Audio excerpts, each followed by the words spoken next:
Let's talk about the classification of foods. So we classify foods according to positive foods and negative foods, alkaline foods and acidic foods, and sattvic foods, rajasic food and tamasic foods. First, we begin with positive foods. Positive foods are those foods which have all the virtues present of all the 4 elements, or rather 5 elements, because earth element is also present in that. So all the virtues which are present in these positive foods makes it very enduring, very lighter and wholesome food for everybody. So these are the primary foods, and the essence of these food can be felt greatly if there is a keen hunger. What is keen hunger? A situation in which your body feels lighter, all the senses are efficiently working, and you are active to do any kind of work.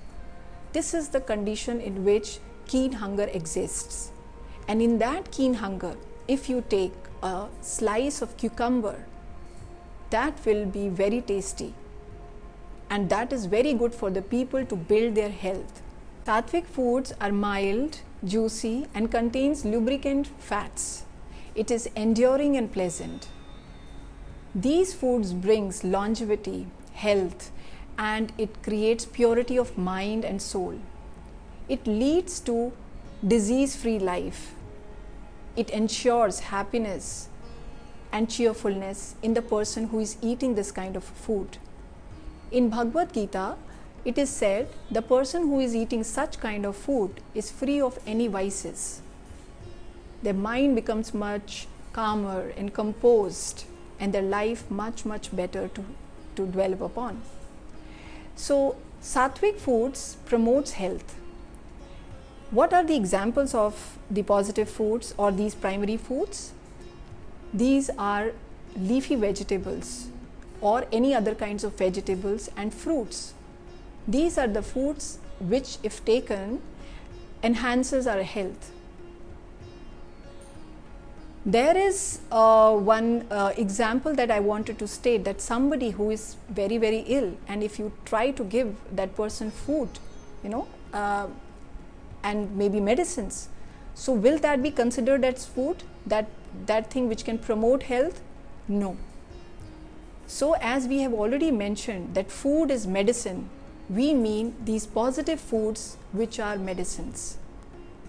So when these foods are taken, either coconut water or any fruits or any green leafy vegetables or any raw salads, then these will enhance health in that person, and subsequently the health improves, the longevity improves, the quality of life improves.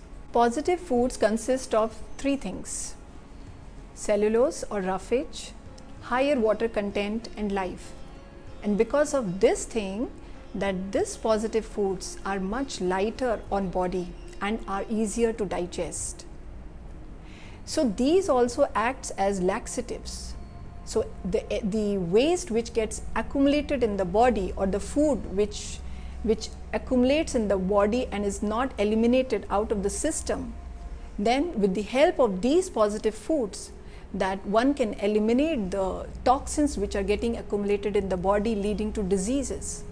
So these are very important to be taken on everyday basis, and it should be taken 80% of your primary meals, and the rest 20% can be the other foods, which we will be talking about next. Let's start to understand when to eat. So there should be the presence of vital power inside our body to digest the food, and only at that time we must eat. So how do we know that there is a vital power which is present in our body? It is with the help of keen hunger. So with keen hunger present in you, that you can digest the food easily and efficiently. Now hunger arises when body is well rested and recuperated well. and your mind is calm and composed, then the feeling of hunger comes in. Your body is feeling lighter, you are feeling rejuvenated, and you are ready to work.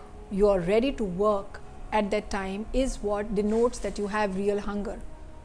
Isn't it that very different from what we have learned so far? We are saying that when your body is active and you're feeling light on your body is the time when you should eat. That's the real hunger. But there is a false hunger that also comes. What is that? That false hunger means when you're eating something and then afterwards it gets digested.